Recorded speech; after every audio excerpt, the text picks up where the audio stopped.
Então vamos relaxar, procurando uma posição tranquila, tentando ouvir o nosso mentor, buscando dentro do nosso coração a esperança, o amor, a oportunidade do aprendizado, a oportunidade bendita de nos ligarmos aos espíritos que vieram aqui antes, preparando esse ambiente, que trazem a mensagem de amor e esperança, que possamos crescer através da troca, impressões, troca de ideias, vontade de amar, de crescer. Que os nossos mentores nos iluminem essa noite com a bênção de Jesus e a orientação do nosso Pai Celestial. Que assim seja. Então eu vou começar perguntando quem conhece o livro O Consolador. Se lembra, eu não conhecia, então eu estou lendo a primeira vez. Para mim, tudo novidade, mas eu me prendi a alguns itens que eu achei muito interessante. Então, quando surgiu a oportunidade de falar sobre fazer uma palestra que estava fora, eu falei, eu gostaria de entender um pouco mais. E aí, nesse ponto, eu sou bem egoísta, né? Porque eu não estou preocupado com o que eu vou falar para vocês, eu estou preocupado em estudar e entender, né? Então, também é uma maneira de me dedicar, porque eu leio pelo menos umas 4 vezes, tento juntar alguma coisa, né? Tento fazer um resumo, e aí surgem novas dúvidas, e aí eu começo a comparar o texto, mas isso aqui foi dito antes, será que isso aqui não está contraditório? Então, falando sobre o livro Consolador, é um livro de perguntas e respostas, né?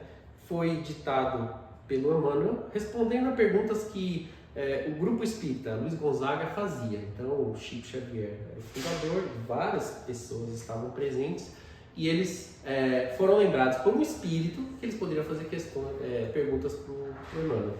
Então, o prefácio tem 2 perguntas muito importantes: se poderia ser feito e como seria feito, né?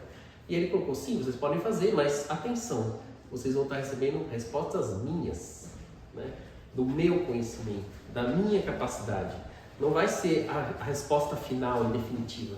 Então, durante esse aprendizado, vocês vão entender o que está acontecendo hoje. E realmente, ele responde em 1939, o que a gente vai ter? A gente vai ter questões sobre guerra, questões sobre situação política no Brasil, questões sobre socioeconômico, né? Então tudo isso permitiu que eles fizessem uma análise diferente do que o Allan Kardec tinha feito anteriormente para responder sobre isso. Então, a partir dessas respostas, o que a gente tem é uma situação do espiritismo naquela época. Tá? Então, é diferente do que foi feito no Livro dos Espíritos, mas Emmanuel respondendo isso. As perguntas foram endereçadas para ele durante diversas sessões. E ele escolheu depois aquelas perguntas que faziam sentido e agrupou. Eu não concordei com alguns agrupamentos, mas talvez fizesse sentido também naquela época, né? Então, quando você começa a olhar, principalmente esse trecho pequeno que eu peguei, que eram 20 perguntas, e você começa a olhar como foram agrupadas, você fala assim, eu colocaria um pouco diferente. Então, o mesmo tema foi colocado aqui. Então, isso mostra também que a coisa é feita naquele instante, né? E aquele instante foi feito baseado no que as pessoas estavam preocupadas, né? No que acontecia naquele momento, no que o centro espírita estava desenvolvendo, né? Eu vou colocar aqui para vocês o que eu entendi, não o sumário, que depois eu vou repetir no final. Mas primeiro, a obrigação primordial, isso é um texto que ele coloca lá, é o esforço, o amor ao trabalho, a serenidade nas provas da vida, o sacrifício de si mesmo, de modo a entender plenamente a exemplificação de Jesus. Ele vai colocar o Evangelho, é a única forma de você realmente se iluminar e crescer. Buscando a sua luz divina para a execução de todos os trabalhos que lhe competem no mundo. Segundo, o primeiro trabalho ainda não foi feito, que é esclarecer todo mundo. Nós temos ainda muita dúvida, todos nós. Nós ainda estamos no trabalho de compreensão. E ele vai falar um pouco mais para baixo por que isso. Por que a gente está ainda nessa fase de aprendizado, né? E ele fala que os apóstolos, eles vieram, né? Algumas pessoas, por exemplo, Chico Xavier e outros, vieram trazer o exemplo, mas que a gente só vai começar efetivamente a desenvolver isso no 3º milênio. Isso foi escrito em 1939, então ele já sabia que a gente ia ter um bom caminho para isso. Terceiro ponto, O espírita que não cogitou de sua eliminação com Jesus Cristo pode ser um cientista ou um filósofo, com mais elevadas aquisições intelectuais, mas estará sem leme e sem roteiro no instante da tempestade inevitável da aprovação e da experiência, porque só o sentimento divino da fé pode arrebatar o homem das preocupações inferiores da terra para os caminhos supremos dos páramos espirituais. Um ponto crítico também. Item 4. O esforço individual deve começar com o autodomínio, com a disciplina dos sentimentos egoísticos inferiores, com o trabalho silencioso da criatura por exterminar as próprias paixões. Quinto, nós precisamos levar o espiritismo ao novo patamar. Então, o que é esse novo patamar? Do jeito que ele foi desenvolvido até hoje, a gente passou muito do que Allan Kardec colocou, o texto, a gente criou um cânone, e aí algumas vezes ele é intocável, a maneira como foi descrito, o verbo que foi colocado, traduções antigas, um texto que nem sempre as pessoas entendem, né? Então isso acaba gerando algumas dificuldades, tá? Nós precisamos colocar inovações, e ele mesmo coloca sobre essas inovações. Primeiro, nós não iremos rebaixar o espiritismo. Nós não vamos colocar ele num nível, num patamar que seja acessível para qualquer pessoa, tá? O que a gente precisa fazer é facilitar. Mas a gente não vai chegar lá e falar assim, não, coitadinho, esse aqui ele sofre porque ele tem... Não, cada um vai passar pelos seus processos, né? Então quando a gente fala sobre conexões com outras religiões, com religiões, por exemplo, mais envolvidas ou mais ligadas à questão da matéria, não vai simplesmente melhorar. O espiritismo está num caminho de acessão contínua, certo? O que a gente precisa fazer é inovações para tentar entender como atrair melhor isso. Porque ele fala, o objetivo é aquele. Só que algumas vezes a gente não consegue entender esse objetivo. Às vezes ele é tão elevado, tá lá no Olimpo, que eu não consigo ver qual é o meu percurso. Eu preciso entender isso. Mas eu preciso entender que Jesus Cristo é o meu objetivo. Né? Eu não vou, quando eu chegar aqui eu vou parar. Que é o que a gente estava falando um pouco tempo atrás, né? Será que quando eu chegar lá, então, eu estou me sentindo confortável, como aconteceu com os espíritos aqui. Estou vendo a minha casa, tem tudo que eu preciso, né? Os meus empregados estão aqui, para que eu vou sair daqui? Vou ficar 100, 200 anos esperando a coisa acontecer. E até que chega um momento e fala assim, está na hora de você seguir em frente. Está na hora de você rever aquelas pessoas que você ama. Está na hora de você continuar o seu progresso. Segundo, aqui nos Estados Unidos existe a necessidade de a gente voltar um pouco atrás, né? A cultura americana e a parte religiosa não está ainda nessa elevação, né? A gente não fala ainda sobre dar outra face, sobre humildade. Ainda tem uma cultura que valoriza demais o individualismo e o trabalho de cada um. Então, isso vai demandar que a gente use as ferramentas que foram colocadas no passado. Então, a gente vai ter que equilibrar um pouco isso, chegar num ponto assim, tá bom, para a gente atrair isso aqui, vamos voltar um pouco na fenomenologia, né? O que acontecia lá atrás? Mesas girantes, batidas. A gente precisa atrair através disso, porque vai começar agora uma época de sofrimento para as pessoas, e o sofrimento acaba direcionando elas para encontrar. Se elas encontram alguma coisa que traga verdade, né, que traga crescimento, ótimo. Mas simplesmente se ela cair num lugar que vai mostrar para ela que ela vai continuar sofrendo, ou permanecendo, ou chorando aquilo, não vai resolver. Então é isso que a gente precisa começar a pensar. Terceiro, conceitos evangélicos. Acho que a maior preocupação que a gente tem que ter é o quanto eu consigo aprender. Então a gente começa com o ápice de tudo isso, né? Jesus Cristo, perguntaram para ele qual é o maior mandamento. Ele falou assim, amar o Pai acima de todas as coisas e o próximo como a si mesmo. A gente consegue implementar isso na nossa vida? Possível, certo? Tem tantos detalhes lá dentro que você precisa começar a destrinchar isso. Mas você sabe que esse é o objetivo. Então, se eu sair daqui e encontrar alguém na rua, é o amor que eu tenho para aquela pessoa. Como eu vou fazer isso? Vai ser difícil. Eu sair do patamar de egoísmo que eu estou aqui para me comunicar com aquela pessoa, tentar entender qual é a necessidade dela, é um longo percurso. Então começa. Então qual é o próximo passo? Os evangelhos. Os evangelhos foram trazidos para tentar descrever um pouco isso. Então, listando a vida de Jesus e colocando cada atividade que ele fez, a gente começa a olhar e falar assim, poxa, nesse caso Jesus operou dessa maneira, então talvez eu possa começar a fazer dessa maneira também. Quando ele não julga a prostituta, quando ele começa a olhar o que as pessoas falavam, né? Quando ele criticava, mas defendia também as outras pessoas, então falava assim, observa aquela viúva, né? Ela deu mais do que todo mundo. Então os evangelhos trazem isso, mas ainda assim o evangelho é um nível muito elevado para a gente entender. Muitas parábolas envolvidas. Então veio a obra de Allan Kardec. A obra de Allan Kardec traz pra gente alguns conceitos um pouco mais factíveis, certo? Então a gente começa a entender, então traduzir da mensagem maior de Jesus para o Evangelho, um estudo que o Allan Kardec fez e começa a colocar. E ainda para explicar mais as obras mediúnicas, por exemplo, Emmanuel e André Luiz. Então, ainda assim, eu não estou fazendo essa ligação, certo? Eu preciso de mais compreensão. O meu nível de compreensão às vezes não está nisso. E eu vou para palestras, eu vou para estudos e vídeos, e aí eu começo a questionar as pessoas também. Até que eu vou chegar no ponto que a vida cotidiana vai me ensinar, certo? Então você vai lá, você briga com alguém chega para você e te dá uma lição de moral. E aí você começa a refletir e fala assim, então isso me liga com a lição de Jesus. Então toda essa escalada exige que o acesso chegue até você.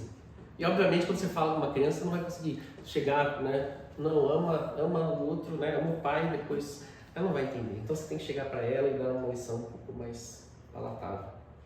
E é isso que a gente precisa entender, né? Se a gente pensar nas concepções, Jesus veio com aquela visão de sobrenatural. A gente tem uma visão dele assim, ele estava acima de qualquer coisa. Então ele poderia passar por dificuldades que ele facilmente poderia suplantar isso. Então você começa a entender que, poxa vida, então Jesus fez isso porque ele era muito melhor que eu. E aí passa para um nível um pouco menor. Kardec era um catedrático, né? Ele estudou, ele desenvolveu muita coisa. Então, quando ele colocava todo o estudo dele, as pessoas prestavam atenção, porque ele tinha uma base para aquilo. Chico Xavier teve que se provar muito, né? Então a obra dele, depois de escrita, foi muito criticada. E só depois que ele conseguiu, mantendo ainda essa linha de estrutura gramatical e textos elaborados, é que ele conseguiu atrair, né? Ele escrevia para as crianças, tem uns livros infantis, né? Mas mesmo esses são mais elevados. Então, como é que a gente vai chegar num ponto que a gente consiga traduzir efetivamente que as pessoas entendem? Eu tenho que chegar para minha filha, passar um texto do Chico Xavier para ela, que ela consiga ler e ela não vai me perguntar o que é aquela palavra, né? Então, esse tipo de inovação que a gente tem que começar a pensar. Como é que a gente vai conseguir traduzir isso aí? Mas o conceito vai permanecer o mesmo, continua sendo amar a Deus acima de todas as coisas. Tá? Eu escolhi, dentro desse livro, o item 4 da segunda parte, que se fala sobre filosofia, que é iluminação. Então, iluminar-se.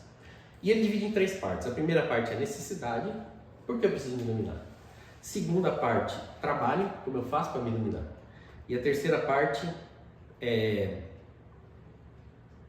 eu pegar aqui que eu trabalho e iluminação em si, tá? Mas como eu comentei, as perguntas do jeito que são colocadas, elas acabam se sobrepondo, interpondo. Então, eu tentei fazer um resumo aqui para a gente poder conversar um pouco. Então, a primeira coisa que ele fala é: o nosso trabalho não é divulgar o espiritismo, não é divulgar o evangelho, não é convencer as pessoas. Olha, desculpa, deixa eu refrasear. O nosso trabalho é divulgar, mas não convencer ninguém. Não tem obrigação de chegar aqui e falar assim: Ivo, você não entendeu. Olha, é desse jeito, tá? Ou parar alguém na rua e falar assim: olha, vem pra cá que aqui está a salvação. Não é isso. Isso é trabalho de Jesus e de todo o grupo que está lá. Eles vão transmitir as informações, eles vão passar o trabalho de cada um, mas a minha preocupação é me auto-iluminar. Então, eu vou primeiro me aprender para eu poder ajudar, tá? Através do Evangelho. Então, não adianta a gente querer mirar um pouco mais baixo, não. É lá em cima mesmo. Eu vou mirar para ter a minha auto-iluminação nesse ponto. Isso vai exigir sacrifício pessoal e esforço. Não adianta. Não vai ser assim: não, hoje eu vou chegar em casa e vou ler uma página. Hoje eu vou chegar em casa e vou falar boa noite para a pessoa que convive comigo. Hoje eu vou chegar em casa e vou vou arrumar a cama. Hoje eu vou chegar em casa e vou fazer um carinho no cachorro. Uma coisa por vez. É igual tentar fazer musculação fazendo só um exercício por dia. Demanda esforço e sacrifício pessoal. Você vai ter que separar um tempo para isso. Você vai ter que visitar as pessoas, você tem que sair da zona de conforto. Só isso, dessa maneira que a gente vai conseguir efetivamente chegar lá. Agora, é um trabalho longo, penoso, e que nem sempre a gente está disposto a fazer, certo? Mas a gente começa. Um dia indo fazer um trabalho de caridade, no outro dia visitando um parente que a gente não gosta, no terceiro dia lendo um livro, né? Então são coisas que... Mas nem sempre a gente consegue fazer isso aí. Então, a maneira como a gente vai conseguir colocar isso vai depender do nosso esforço, certo? Então, vindo aqui, assistindo palestras, participando das coisas, já mirando nisso aí. Quando você começa a mirar, você começa a atrair esse caminho, né? Mas eu estou dizendo isso para vocês para não se sentirem, nossa, mas eu vou ter que passar por isso? Faz parte do nosso crescimento, né? Ninguém termina uma universidade sem ter ralado, né? Ninguém aprende uma outra língua sem ter ralado. Ninguém consegue ajudar uma outra pessoa sem ter se envolvido com aquilo. Então tudo isso vai exigir de você fé e razão. A gente, quem crê, usa uma fonte externa, né? Então assim, se eu tenho fé, alguém me falou, né? O padre falou, alguém falou, minha esposa falou, então você depende disso. Mas quando você se ilumina, você vibra e sente daquilo. Então, a partir desse momento, você começa a transmitir a ideia. Eu falava com meu irmão que não era religioso há um tempo atrás, falou assim, você tem fé? Ele falou, não tenho fé. Ele falou assim, você tem fé que a sociedade ou o ambiente vai permitir que você sobreviva amanhã? Eu falei, sim. Se você não tivesse, você se joga na ponte, certo? Quando você começa a perceber que existem condições para que você faça as coisas, então você tem fé fora de si. E você pode chamar isso de Deus, você pode chamar de sociedade, você pode chamar do que você quiser. A outra fé é a fé interna, é aquela fé que te ilumina, que fala assim, eu consigo fazer mais, eu consigo me desenvolver mais, eu consigo crescer. Então, a partir disso é a crença. Então você tem a crença de que coisa pode acontecer. Agora, quando você efetivamente sente aquilo, você se ilumina, você começa a perceber que você começa a gerar a fé nas pessoas. Então, essa exigência é uma coisa que, quando você se ilumina, você traz para dentro de si.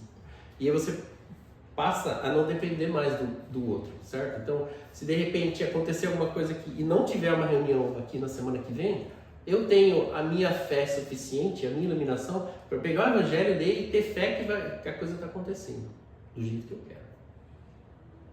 Então, você deixa de depender do outro para acontecer. Depois, guias, mentores, bem-amados, ciências, tudo isso é meramente educativo. Eles não vão fazer todo o seu trabalho. Obviamente que os seus guias vão estar do seu lado, né? A pessoa bem-amada vai dar a mão para você, né? Você vai poder levar uma criança na escola, mas quando ela passar do portão, ela vai estar sozinha, né? Quando a gente desencarna, a gente está sozinho. Você pode estar desencarnado com um monte de gente, mas você vai estar individual, né? Quando você nascer, você vai estar nascendo sozinho. As coisas que a gente faz, a gente vai passar sozinho. Então, por que isso? Porque é o nosso espírito se iluminando, o nosso espírito crescendo. Ninguém vai crescer por você. Ninguém vai chegar para você e falar assim, olha, você fez errado aqui, tá? Mas eu vou dar a mão para você agora e vou te ensinar como é o caminho certo. Quando acontece isso, é igual na época da faculdade. Não sei aqui quem foi em faculdade, mas pelo menos na escola, né? Você chegava lá, a professora dava assim, 1 mais 1 igual a 2. Aí você fala assim, supimpa. Fazia em casa, né? Tinha que repetir 1 mais 1 igual a 2. Aí chegava na prova, era 2 mais 1. Aí ninguém sabia responder, porque mudou. Então não entendeu o conceito, né? Entendeu a operação. E aí quando você dá a instrução de como fazer, a pessoa realmente não entendeu o conceito geral. E é por isso que a gente precisa se envolver mais com isso, se iluminar. A partir desse momento, você começa a compreender melhor e você começa a saber quais são as variações e o caminho que você tem que percorrer, né? Então, uma coisa interessante que aconteceu, o Rodrigo levava a gente para fazer lá um trabalho de voluntariado, né? Daí ele fez um menu legal, não sei o quê, todas as coisas. Um dia eu tive que fazer, né? Nossa, eu me falei, porque ele deu as instruções, né? Eu não tinha feito. A partir do momento em que você começa a fazer, você começa a entender as nuances e as coisas que precisam ser efetivamente colocadas.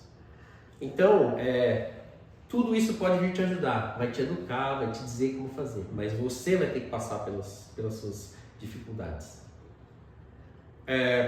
Espíritos encarnados, eles vivem em constante aprendizado e a vida deles também é de crescimento e de dificuldade.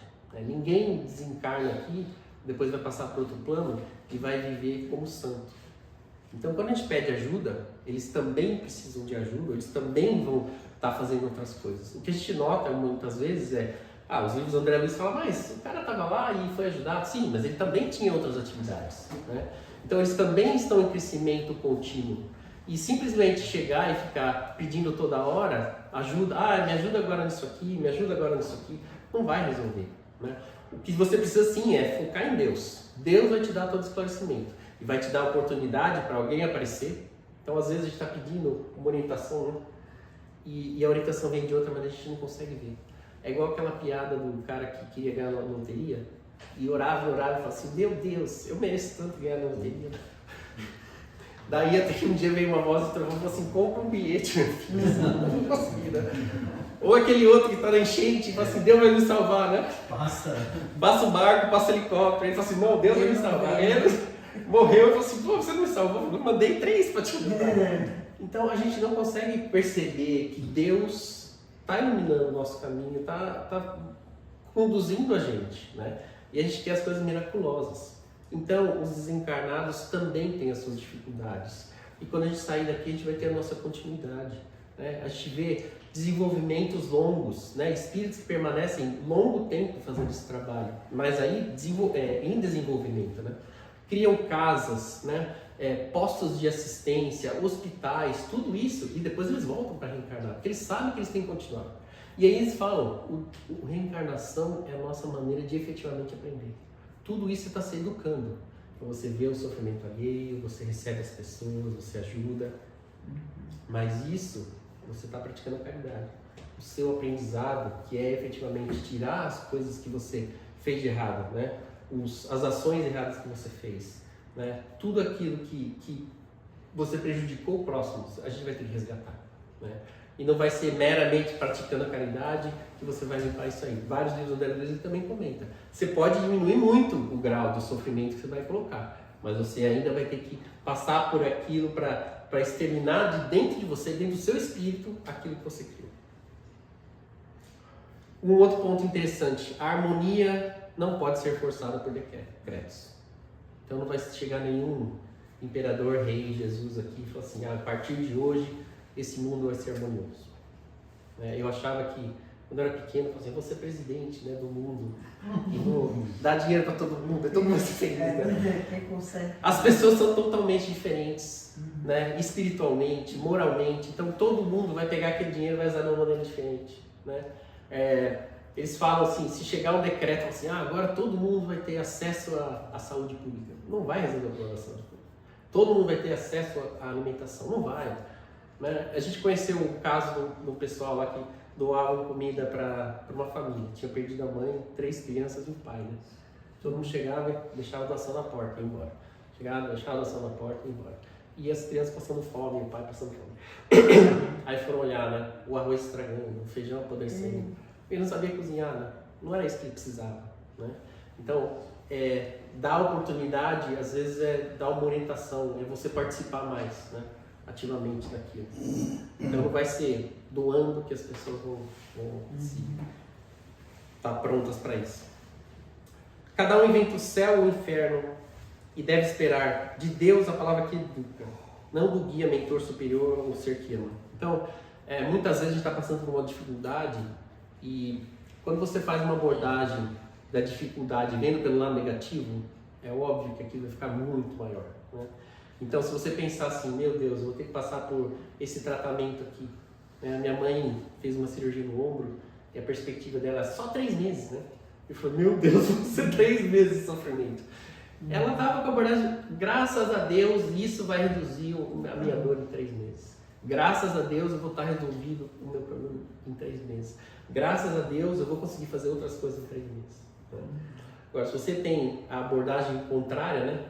Nossa, eu não vou conseguir resolver um problema, ainda vou ter que passar por dores, uma cirurgia, depois de 3 meses eu vou resolver. Obviamente que não vai conseguir, mas é difícil, né? O Baber coloca muito bem, escrever no papelzinho as coisas felizes. A gente falou sobre isso ontem no estudo. Como algumas coisas tiram você daquele momento, mudam o seu foco. Então pode ser uma música, pode ser um evento que aconteceu, pode ser um cheiro, né? Pode ser uma pessoa, né?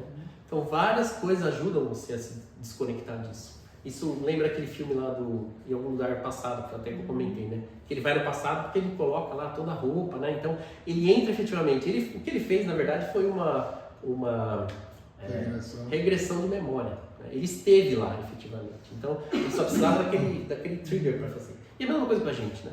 Quem aqui nunca sentiu o cheiro de uma comida e falou, isso aqui me lembra tal, volta lá, lembra das pessoas que estavam junto, lembra da situação, lembra do lugar, da casa que estava, a mesa, todo mundo estava sentado em volta, o que comeu, o que bebeu, né? Às vezes um perfume, né? Lembra da pessoa, me lembro do meu casamento, me lembro do meu chefe, me lembro do amigo, né? Tudo isso é uma regressão, tudo isso pode levar você para um momento mais feliz, pode ajudar você. Agora, a abordagem não adianta também, falar, não, eu vou viver com isso só. Vou ver com isso. Aquele filme da baleia, né? Que o cara fica lendo o papelzinho lá para tentar lembrar. Chega uma hora que aquilo não é suficiente. Quando você começa a mudar a abordagem, você começa a entender que aquilo pode ser diferente, né? Então, tá bom, eu vou ter que passar por isso. O que eu fiz de errado no passado? Não sei. Mas a partir de hoje eu vou fazer diferente. Então eu sei que tem gente que sofre mais do que eu sei que tem condições muito piores, e eu vou seguir isso aqui porque Deus me colocou simplesmente isso aqui. Às vezes a gente olha, né, sobre a nossa cruz e a gente acha que a cruz é...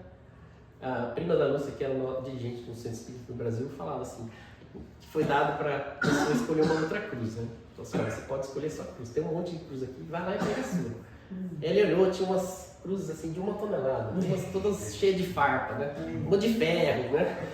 Aí ele começou a olhar e tinha uma cruzinha lá pequenininha, assim, almofadada. Ele falou, quero essa aí. Eu falei, mas essa já é sua. Então, a gente às vezes quer mudar o que a gente já tem, né? E a gente esquece de olhar para o lado. Eu vi um caso ontem do senhor negro, Luiz Gonzaga, que nasceu na Bahia. O pai dele vendeu ele como escravo, né, porque ele era mulato. E aí ele ficou 7 anos como escravo. E ele, graças ao tipo de trabalho que ele desenvolvia, traziam ele para São Paulo, mas não queriam escravos baianos que falavam que eles eram muito revoltosos. Então ele acabou caindo num emprego que ele era alugado, né? Alugava-se escravo e aí o dono dele recebia os benefícios. E aí ele deu sorte, ou a vida como leva, né? De cair num lugar em que a pessoa que foi hospedada estudava direito. Ensinou ele a ler. Daí, a partir daquilo, ele ensinou os filhos do mestre dele lá. Aí pediu alforria e o cara não deu. Aí ele começou a estudar, ele começou a visitar faculdades de Direito de São Paulo, que estava sendo instalada, aprendeu, e ele foi o brasileiro que mais alforriou escravos, né? 750 escravos. Teve um evento que ele alforriou 271. Então, assim, mas ele sabia a lei, né? Então, eu falo assim, quando o escravo chega de barco, ele não pode mais ser escravo, porque por causa da lei tal. Aí ele pegava o documento que o cara tinha, simplesmente chegava lá. Eles conseguiram também alforriar porque eles compravam, então eles entravam em consenso lá entre eles, alguém avaliava o custo do escravo, eles conseguiam arrematar, e a pessoa, então...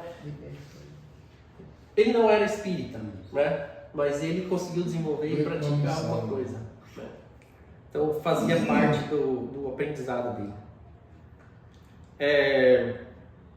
10. Autoconhecimento e possibilidade atual de focar no próprio desenvolvimento, isento de percalços da vida e ambiente. Então, o importante para a gente é entender quais são as nossas limitações e poder trabalhar nisso. Né? Então, o autodesenvolvimento também não vai ser assim, não, ele falou que eu tenho que passar por isso aqui, amanhã eu vou ler, amanhã é 4 de julho, né? Eu vou ler o livro dos Espíritos inteiro. Não vai resolver.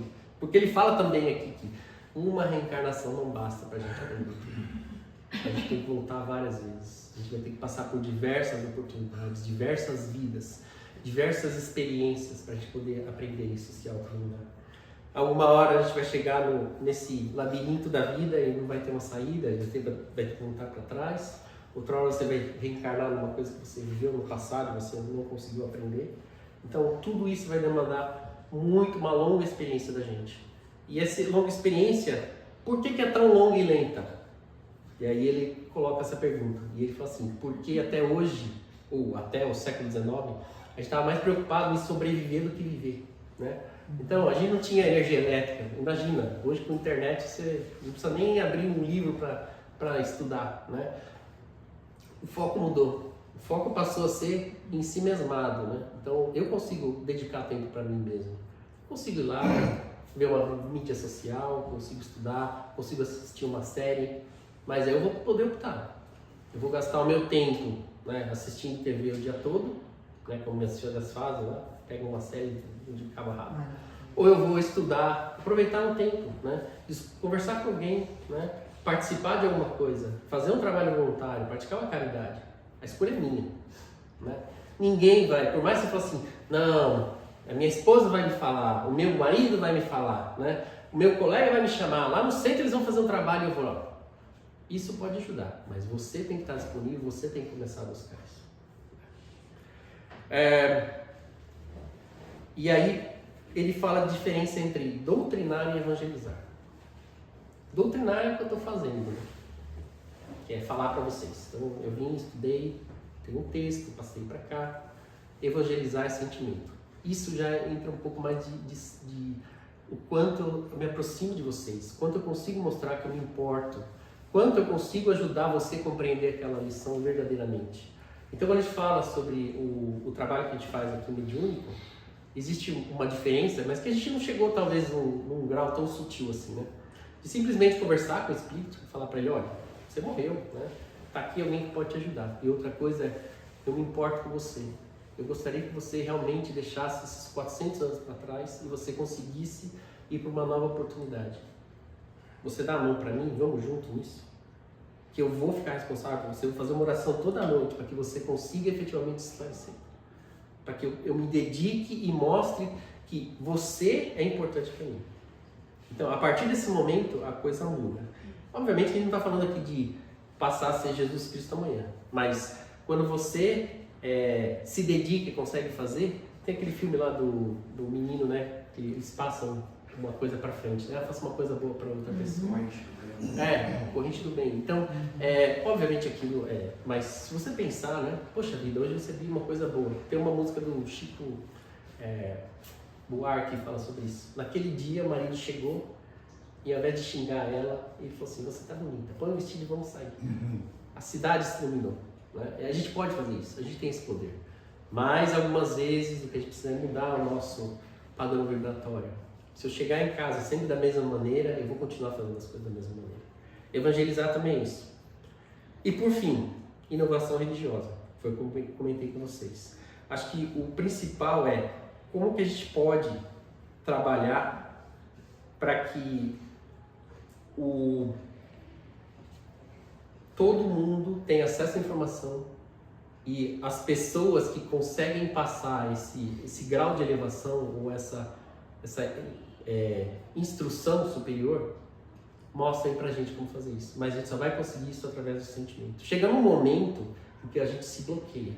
Você pode ser, como ele falou aqui, um cientista, mas efetivamente a necessidade que a gente tem de envolver o sentimento e fazer esse 2 pontos de apoio, né? Então eu estou baseado aqui na parte de conhecimento. Eu sei o que eu tenho que fazer, mas eu também tenho sentimento para poder ajudar as pessoas. Isso é um ponto crítico que ele coloca. E é o que eu falei para o Fábio aqui. A gente está pensando em como o Espiritismo pode continuar, né? Mas o Espiritismo chegou num ponto que as informações vieram, né, dos cânones lá dos livros. Então, ninguém mais questiona o que Chico Xavier escreveu, ninguém mais questiona o que Allan Kardec escreveu. Talvez não seja isso mesmo, mas a percepção que a gente tem que ter e como isso vai entrar na nossa vida, talvez seja diferente, né? A metodologia como a gente vai usar para atender as pessoas. Então, de novo, nós não vamos fazer isso para doutrinar os demais. A gente vai fazer isso para o nosso próprio crescimento, certo? Para a nossa própria iluminação. E só vai funcionar isso quando eu conseguir efetivamente me ligar nisso, né? Então, num plano mais elevado. Estou em cima da hora, mas eu quero pôr questões. Infelizmente, eu acabei passando tempo, mas eu quero que vocês perguntem para a gente poder colocar alguns outros pontos. Talvez a gente não responda aqui, mas pelo menos a gente pode preparar novas palestras para algum eventual esclarecimento. Que interessante como você falou a respeito do contexto do país, Estados Unidos, né? Que e principalmente quando você falou assim, talvez que a espiritualidade tinha que ser mais manifestação. Fenomênica, né? Fenomênica, isso. Eu não sei se eu entendi bem essa parte, não. Podemos esclarecer. Porque assim... Porque fala na individualidade da cultura, né? E aí eu quero dizer, assim, na hora que você falou, você pensei assim, mas se fosse assim, por exemplo, a gente tem coisas que na história da humanidade estavam voltando, por exemplo, canibalismo, né? Quando o nativo de alguns países, né? O índio brasileiro e outros mais, até aqui também tinha canibalismo, onde o indígena ele canibalizava outros porque ele achava que aquilo ali era uma forma ele absorver o poder da pessoa. E isso nunca voltou, né? Pode ter alguma coisa assim que a gente não sabe, que ainda acontece, mas é muito raro. Assim, é mais como uma perturbação mental do que propriamente uma crença. Entendi. O contexto é o seguinte, o que eu quis dizer é que, de repente, trazer o modelo do Centro Espírita do Brasil e implementar aqui não é o melhor, entendeu? Então a gente tem que voltar alguns passos atrás para poder entender como eu consigo esclarecer melhor as pessoas e eles se ligarem. Você foi com gente lá em Meio? Pode falar. Não foi não, mas... Quando eu mudei pra cá, eu estava buscando encontrar o mesmo modelo que a gente tinha no Brasil, né? Eu fui parar numa casa em Clarkston que tinha essas mensagens, que tinha a palestra, mas no final os médiums, eles transmitiam as mensagens, e é igual que a gente vê na televisão. Eu tô vendo um coração dourado, que é uma coisa a ver com você. E aí agora, quando você trouxe isso, né, é bem diferente do nosso contexto, mas é algo que chama atenção e faz parte da cultura deles. Sim, e o que a gente precisa também entender é assim, nós temos uma miríade de experiências, né? Então, por exemplo, no Centro Espírita que eu ia no Brasil, sexta-feira era a única reunião que tinha um médium sentado aqui, todo mundo sentava, pagava a luz, fazia, às vezes ia mensagem para uma pessoa, às vezes ia para outra, entendeu? Então, as pessoas muitas vezes esperam isso, e a gente não tem essa abordagem aqui, mas talvez seja importante. Então, é esse tipo de coisa que eu começo a pensar, né? Então, a inovação vai partir do o que as pessoas esperam, o que elas podem fazer. Porque também não adianta chegar aqui, e a gente estava falando sobre física quântica há uns meses atrás, e falar assim, olha, a física quântica está ligada ao espírito dessa maneira. Muitas pessoas não vão entender, né? Então, mesmo as crianças que estão fazendo evangelização, a gente tem que chegar lá e falar para eles, olha, Jesus ama você, você vai amar os amiguinhos que estão aqui, não vamos evitar de brigar, né? E aí a gente vai chegando num patamar para todo mundo tá igual. A gente não vai conseguir, certo? Quando você chega lá no trabalho, que eu fui tentar explicar, quando eu cheguei aqui eu estava maravilhado, assim, sou espírita, vou esclarecer os Estados Unidos inteiro, né? Quando eu falei para eles, eu saí, você, o que você está falando mesmo, né? Então... Mas o começo, acho que vale a pena para você explicar o seu raciocínio, que o começo que eu achei ficou confuso. Primeiro você falou assim, nós não vamos rebaixar, talvez rebaixar desse termo fora, né? Não vamos descer, né, o nível do espiritismo, a gente tem que trazer todo mundo. Mas aí depois, em seguida, você falou, não, a gente tem que deixar mais fácil, não, os Estados Unidos ainda não está nesse ponto, tá? Então, explica melhor isso, porque isso é o que eu acho que ficou meio contraditório. Tá. Então, o que a gente pensa é o seguinte, existem manifestações espirituais, algumas muito mais materiais e outras muito mais espiritualizadas. Então, o que a gente entende é que nem todo mundo vai conseguir se conectar. Mesmo os espíritos encarnados, como a gente falou, né? Às vezes eu estou desencarnado aqui e eu não consigo ver, porque vem um espírito de luz e eu não consigo enxergar. Então, o espiritismo está tentando levantar a gente, certo? E algumas religiões diferentes, né? Religiões aqui dos Estados Unidos, dos indígenas, não sei o quê, estão muito mais ligadas à Terra, né? Manifestações da Terra, coisas ligadas a isso. Então nós não vamos chegar no espiritismo e falar assim, não, a partir de agora todo mundo vai começar a tomar o chá lá que deixa todo mundo ligado para poder desenvolver a mediunidade. Não sei se ficou claro. Não, Os pode ser um processos, exemplo, né? os processos em si não vão rebaixar o espiritismo. A gente vai continuar falando, você tem que se elevar, você tem que buscar, você tem que amar o próximo. Algumas religiões chegam a falar até sobre, não, você tem que ir lá, né, olho por olho, dente por dente. Então, não é essa a mensagem do Evangelho, né? O quanto a gente vai conseguir transmitir vai depender da nossa inovação, certo? Então, eu vou trazer uma nova metodologia, vou trazer um novo processo, eu vou trazer alguma coisa que consiga atrair até os nossos filhos, adolescentes, para que eles comecem a se interessar. Porque todo mundo tem interesse, certo? Minha filha outro dia estava me perguntando, mas espera aí, aquele filme de terror que fala sobre isso, o que o Espiritismo fala sobre isso? Né? Eles têm as dúvidas, muitas vezes não conseguem colocar essa dúvida. E se eu jogo para ela um livro, uma vez eu tentei ler Libertação para ela, não sei, alguém já leu esse livro? Até colocamos no grupo essa semana, né? Aí eu falei assim, eu acho que ia excedi, né? Então não adianta, né? Não, eu acho bacana esse contraste de culturas, né? Pela minha profissão, eu pude viajar em alguns países e eu sempre tentei, como espírita, sempre tentei buscar, deve ter um centro aqui, deve ter um centro ali. E você cria expectativas de que sempre seja, né, igual ao Brasil. E aí você começa a aprender que aquilo tem que estar dentro de você, né? E como que eu posso... A expectativa sempre te traz, poxa, mas eu não vou conseguir aprender ali. Mas eu acho que o mais importante é você ser exemplo para os outros. Às vezes a gente não sabe que é essa a razão nossa aqui, é que às vezes nem sempre é a palavra, mas os nossos atos, a nossa rotina diária, muita gente está observando próximo da gente e a gente não percebe, seja filhos, parentes, né? E aquilo, né? Pô, mas aquele cara é famoso, mas olha o que ele está fazendo, por que ele é tão tranquilo, por que ele tá tudo bem para ele não é rico, né? Todo mundo fica...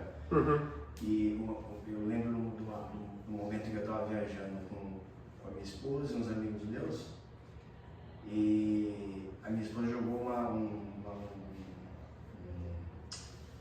um resto de maçã pela janela. Aí isso me veio na cabeça, eu falei assim, mas é orgânico, vai embora, vai pro lixo.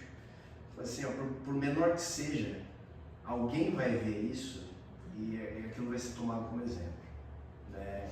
Então a gente não percebe, mas aqueles pequenos atos, seja aquele momento que você está estressado, seja aquele momento que você alguma palavra, né, exteriorizou um momento, uma palavra mal elaborada ali, e é um vigiar e orar, né? A gente vive-se, peraí, o que eu gostaria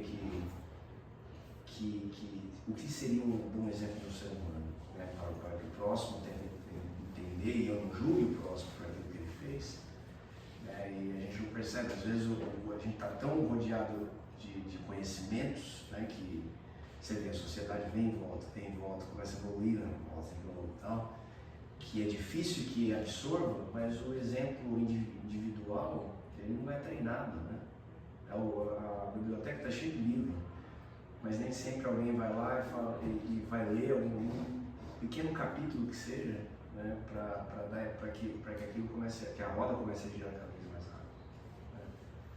Né? Eu acho que o ponto principal que eu vi com relação à roda que você falou é, nós temos agora um tempo para fazer, né? Mas a gente precisa dedicar, né? E o exemplo, acho que assim, você está numa fila, você não precisa falar, você não na fila, né? Você se comporta, se alguém está na sua frente, você não vai ligar, né? Você dá distância, se a pessoa está atrás de você, você não desculpe, né? Então, essas pequenas gentilezas, as pessoas observam. Né? Faz a diferença. E a energia nossa, assim, tem coisas que a gente não percebe, né? E a gente fala assim, mas está dentro da gente. Parece bobo, mas eu comprei um aparelho na Amazon e tinha a opção de ganhar desconto devolvendo. E aí eu fui devolvendo numa central ali, e deu uma coisinha que eu desviei daquilo, falei assim, mas tá tudo aí, eu falei, tá tudo aí, será que tá tudo aí? Mas não tá, aí acabou passando. Né? Mas você fala, cara, por que eu fiz isso? Sabe aquele detalhe, assim, eu não preciso disso. Um pequeno detalhe. Então você vê, mas ninguém viu. Então às vezes você vê, até, fala assim, mas ninguém tá vendo. né?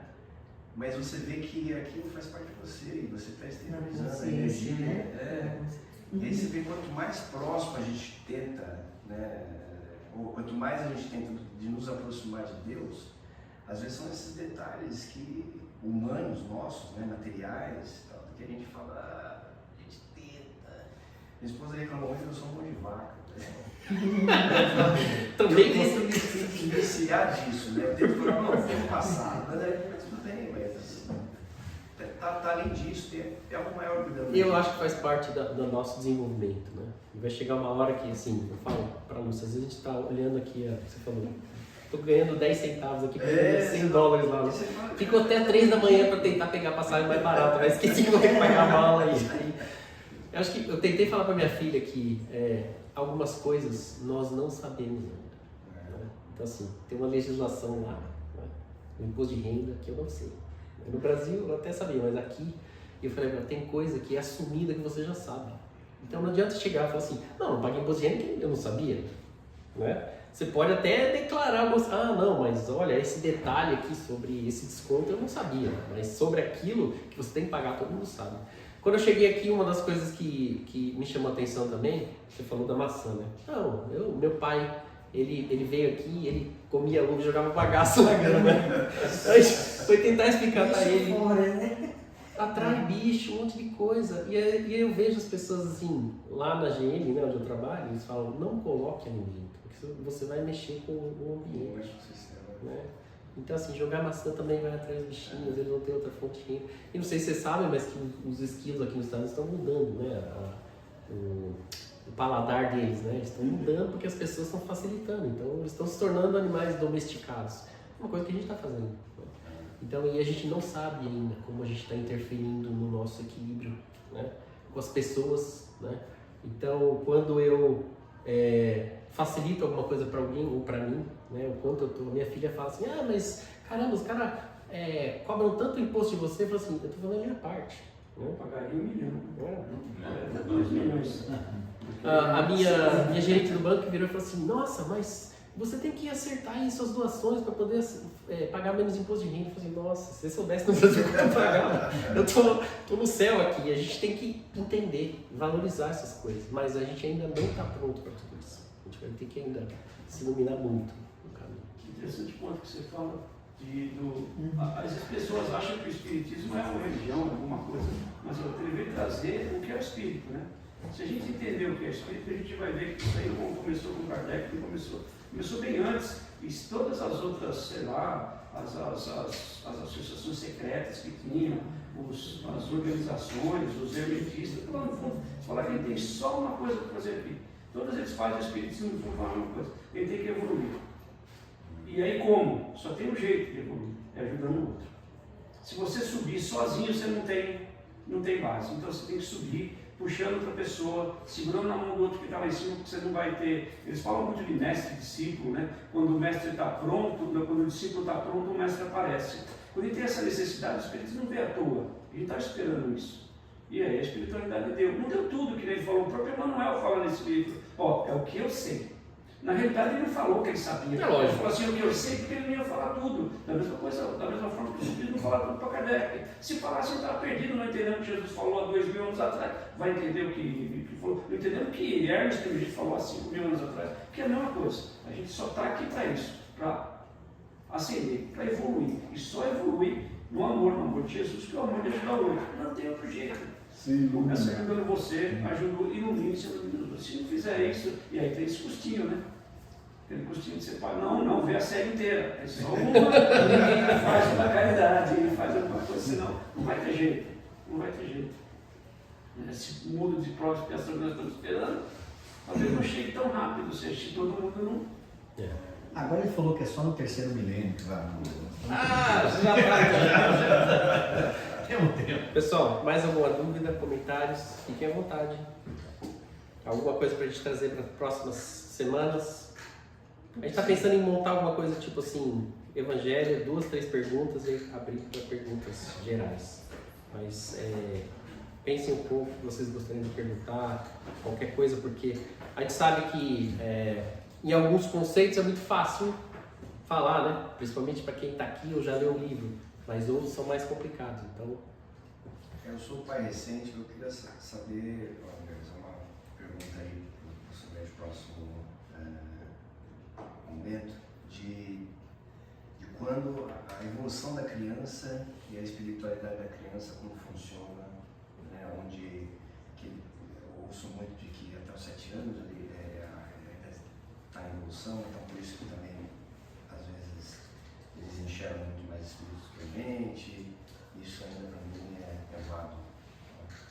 interessante. A minha experiência, o que eu sabia, a minha experiência seguiu à risca isso, até perto dos 7, como se ainda estivesse encarnando, e aí na adolescência, como é de se esperar, a personalidade e o espírito vieram à tona 100%.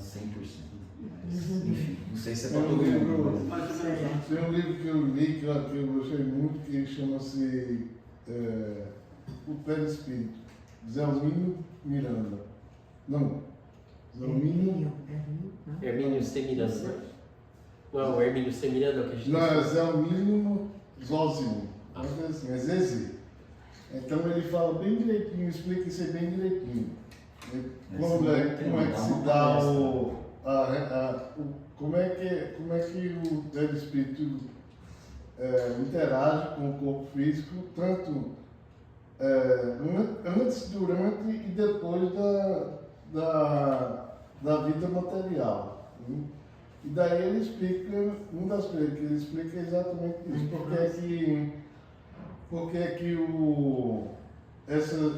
porque existe essa transição nos primeiros anos de vida, né? E basicamente, para não se estender muito, é porque o espírito ainda está completando a encarnação dele. Então, ele diz assim, o espírito só finaliza a encarnação depois que a criança nasce, né? Sai da barriga da mãe. Mas aí então, que o espírito está completamente conectado com o corpo, ainda não, porque aquele corpo que o espírito modelou e criou, ele foi feito para atingir o objetivo daquela existência atual. Né? Mas só que o espírito que está encarnando ali, ele tem conexões com existências anteriores. Né? Depois de ler o livro, eu disse assim, isso aqui então é nesse momento que eu conheço o download. Ele criou o firmware, né? E aí vai fazer um download para trazer aquele conjunto de consciência, né? Para que aquela consciência habite naquele hardware, naquele firmware, né? De acordo com aquele firmware, e daí ele consiga desenvolver as ações que ele planejou para desenvolver naquela existência. Aí o que é que vai influenciar, por exemplo, nisso aí? O corpo ele se forma à medida que os hormônios vão atuando no corpo e desenvolvendo os músculos, a musculatura, por aí vai.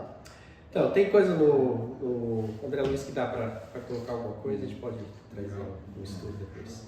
Mas vamos fazer vamos encerrar então, para fazer as vibrações, agradecendo a Deus pela bendita oportunidade de estarmos aqui, pelos espíritos que vieram nos esclarecer, dirigir os trabalhos essa noite, e que possamos continuar com eles o trabalho dos passes agora, ao longo da noite, entendendo todas essas ideias, refletindo e trabalhando a nossa autoiluminação. Que o Senhor nos ampare, possamos ir em paz, que assim seja.